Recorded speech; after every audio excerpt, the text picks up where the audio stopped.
குளிக்காடு கிராமத்தில் பள்ளியை காணாத சிறுவர்கள், அடிப்படை வசதிக்காக ஏங்கும் மக்கள், ஓட்டுக்காக மட்டுமே அரசியல்வாதிகள் வருவதாக குற்றச்சாட்டு.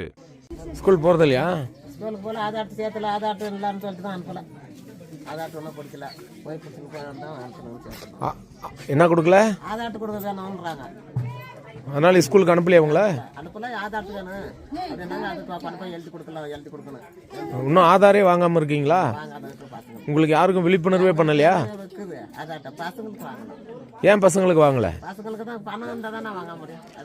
அது நாங்கள் போகிறதுக்கு பஸ் சார்ஜுக்கு போகணுமே, பால் கொண்டு போகணும். அதுக்கே காசு இல்லையா? அதுதான் நிமிஷம் போடுறோங்க. இருட்டில் பார்த்தா இருட்டில் பயமாகுது, திரும்ப ஆகிறதுல. ரோடு தண்ணி வசதி இல்லை, தண்ணி எட்டினாது ரோடும் வசதி இல்லை, தண்ணி எட்டுனா இருக்கு. எதுவுமே இல்லாத அண்ணாதே இருக்குங்க சார். யாருமே எந்த அதிகாரியுமே வர்றது இல்லையா? எந்த அதிகாரியுமே வர்றதில்ல சார். நாங்கள் பேர் மனுஷர் தான் ஒன்று கிடக்கணுங்க. யாருமே என்ன கூட பார்க்கறது இல்லை. விஷப்பூச்சிகள்லாம் பூச்சிகள்லாம்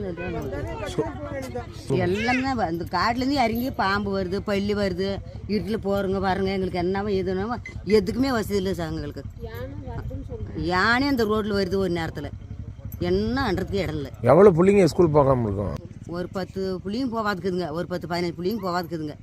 இன்னும் மெத்துதுங்கெல்லாம் பெருந்தெல்லாம் போதுங்க. இந்த சிறு பசங்கெல்லாம் ஒன்று கூட போகிறதில்ல. யாரும் வந்து பள்ளிக்கு வாங்கன்னு கூப்பிட்றது இல்லையா? கூப்பிட்றதில்ல, யாருமே என்ன கூட கண்டுக்கிறதில்ல. நாங்கள் பாட்டு நாங்கள் தான் இருக்கிறோங்க. அந்த புள்ளிங்க பாட்டு புள்ளிங்க ஆடுதுங்க. யாருமா ஸ்கூலுக்கு அனுப்புறது இல்லையா, செய்வது இல்லைன்னு வந்து கேட்கறதில்ல முடியுமே யாருமே. இங்கே பாருங்கள் மக்களே, ஜிட்டாண்டலி பஞ்சாயத்து குளிக்காடு கிராமத்தில் மலைவாழ் மக்கள் ஒரு 25க்கும் மேற்பட்ட குடும்பங்கள் இருக்கிறாங்க, ஒரு 200 பேருக்கு மேலே. இங்கே வந்து பார்த்திங்கன்னா குடி தண்ணீருக்கு இந்த டேங்க்குக்கு வந்து தண்ணி கொண்டு போகிறாங்க. போர் வந்து அங்கே இருக்குது. இந்த டிச்சிலேயே இந்த பைப்பை வந்து கொண்டு போய் போட்டு பாருங்கள் எவ்வளோ அசுத்தமாக இருக்குது. இதை தான் இந்த மக்களும் வந்து டேங்கில் போய் குடிக்கிறாங்க. இந்த பஞ்சாயத்து நிர்வாகம் என்ன செய்கிறாங்கன்னு தெரில. பஞ்சாயத்து கிளார்க்குக்கு இங்கே பாருங்கள் லீக்கேஜ் ஆகுது. பைப்புடைய லீக்கேஜ், ட்ரைனேஜ். இது எப்படி பொதுமக்கள் எப்படி குடிப்பாங்க, இது எப்படி பயன்படுத்துவாங்க?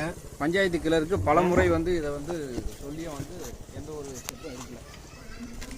பஞ்சாயத்து கிளார்க்கிடம் இந்த மக்கள் வந்து பலமுறை இதை சரி செய்து தருமாறு கேட்டுக்கிறாங்க. பட் ஆனால் எந்த ஒரு பணியும் செய்யாமல் இதிலேயே வந்து இந்த அசுத்தமான குடிநீரை தான் அவங்க குடிக்கிறாங்க.